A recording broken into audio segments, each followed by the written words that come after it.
Welcome back, Automation Masters. Now, up until this point, we've ran this code quite a bit of times, and you see that now I have a ton of Chrome browsers open.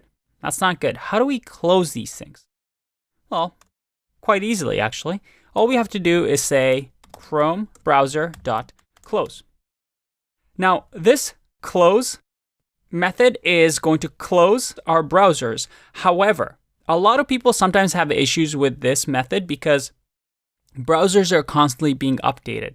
And sometimes Selenium has some bugs where it doesn't close this properly. So this may work for you. Now, in my case, if I run this, all right, well, that actually worked. But there are instances where this won't work. So you might have to actually call this twice to make sure that it closes the instance. Now, using close is going to close the current window that it's open, which is what we're doing here. With quit, you actually get to close the entire Chrome driver. So let's do quit now and see if this works.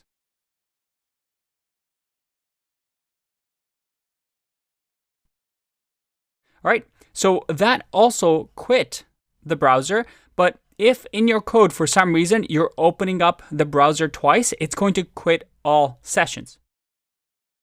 Unfortunately, because these ones are all past instances, it's not going to know how to quit them. We should have, quit them from before. So you're going to have to manually close these for now. But at least now you know that you just add this at the end. Sorry for showing you how to do that at the very end. But I had to keep it open so I can explain all these things that are happening to you. But ideally, you quit the browser afterwards. Now, this quit and close actually causes a lot of headaches, and sometimes it may not work on a browser. This depends on the versions that you have installed. There's a ton of forums online that you can look up and say, hey, why isn't my browser quitting? So it's a heavily debated thing that you can find information online on.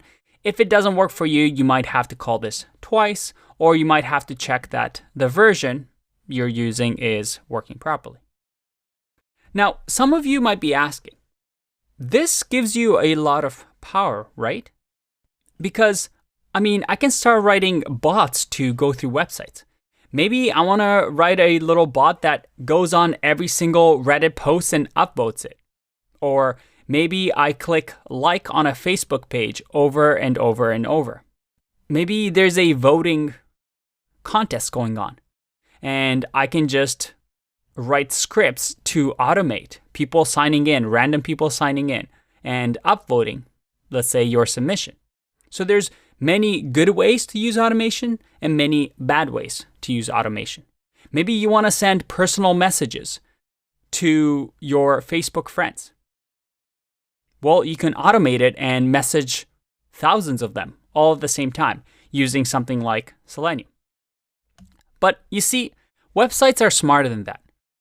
Because most websites will detect when it's a robot controlling it versus when there's a human, because of how fast things are happening. No human is going to be able to send keys and click that fast, right?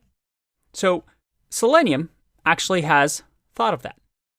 If we actually go back here to the site that I originally showed you, which I'll link to, if you scroll all the way down to waits, waits allows us to actually wait and simulate actions at a bit of a delay.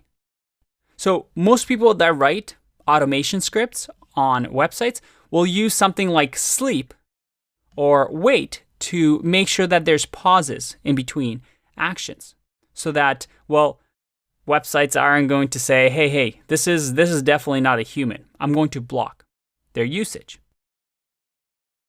For example, here on the Udemy website, I tried to write a script that did things really, really fast, and you'll see that Udemy actually blocks my activity and says, hey, please verify that you're a human.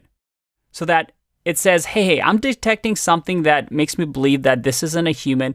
I don't want our servers to get logged with all this activity because, companies like Udemy have to pay for, let's say, interactions on the website because they're talking to backend servers. So you'll notice some of these things.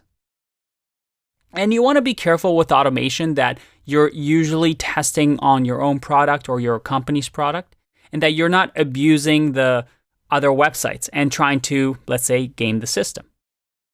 But using something like Wait actually allows you to at least not do things as fast as possible so you don't get detected as easily as possible. With great power comes great responsibility. And Selenium is a great tool for testing. A lot of companies hire testers and automation testers for this specific reason. And it's a great career option for you. However, you can also do bad things with this. So be responsible. Don't do anything that might get you in trouble. Not advocating for anything of that. But I hope this gave you a little test into what automation testers do. And you can use Selenium not just on browsers. You can use them pretty much on any screen. You can run them on Android devices, iOS devices, pretty much any screen. I hope that was fun, and I'll see you in another video. Bye-bye.